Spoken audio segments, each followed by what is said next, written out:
911 call about a person with a gun allow you to disarm that person and investigate? All right, my name is Anthony Bandiero, bringing you the Roadside Chat.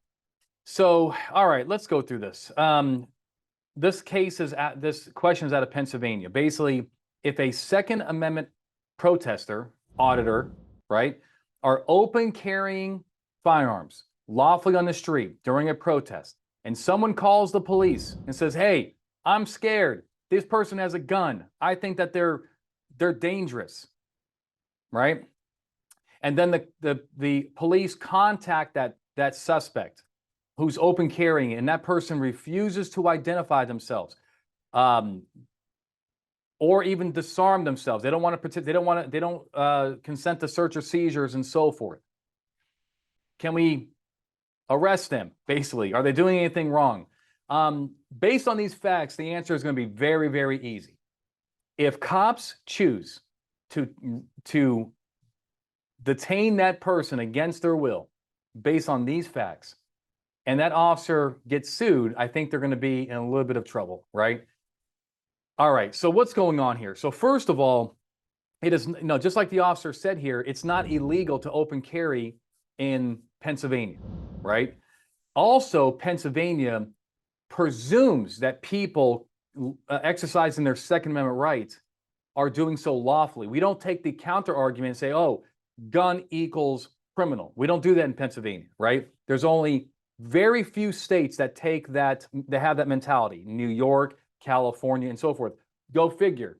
Those are some of the most anti-gun places on earth, right? So Pennsylvania is the opposite. It's a shell issue state. So their courts take the presumption that when an officer sees a person with a firearm that from all appearances is being lawfully carried, even if it's in a high crime area, we don't allow that officer to detain that person just to make sure they are complying with the law. It does not work that way, okay? And additionally, the suspect here is engaged in a First Amendment activity, the Second Amendment, protesting, right? So combine that and add that to the mix, and it's a double whammy. Not only may we be violating this person's Second Amendment rights, but also the First Amendment rights to engage in a peaceful protest. But Anthony, what about the 911 caller that he or she says they're scared and they think that the guns are dangerous? You got to inform that person that their call does not give you a right to intrude on other people's liberties, freedoms, right? So it doesn't matter how that person feels. What it matters is, hey, caller, tell me why you think that this person is violating the law, right? Things like pointing the gun at people, brandishing, menacing. Maybe they're intoxicated. Maybe you see them drinking alcohol and having a firearm. Maybe that's an issue in your state, right? Maybe you see them doing drugs.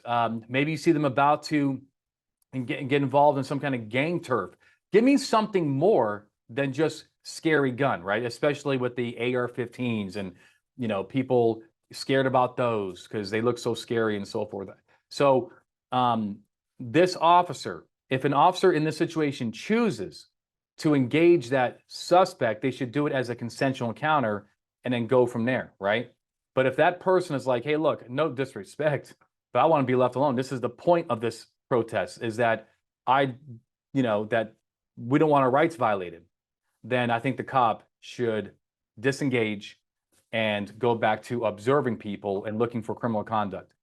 I'm going to leave a case in the description. It's Commonwealth versus Hicks, 652 PA 353 from 2019.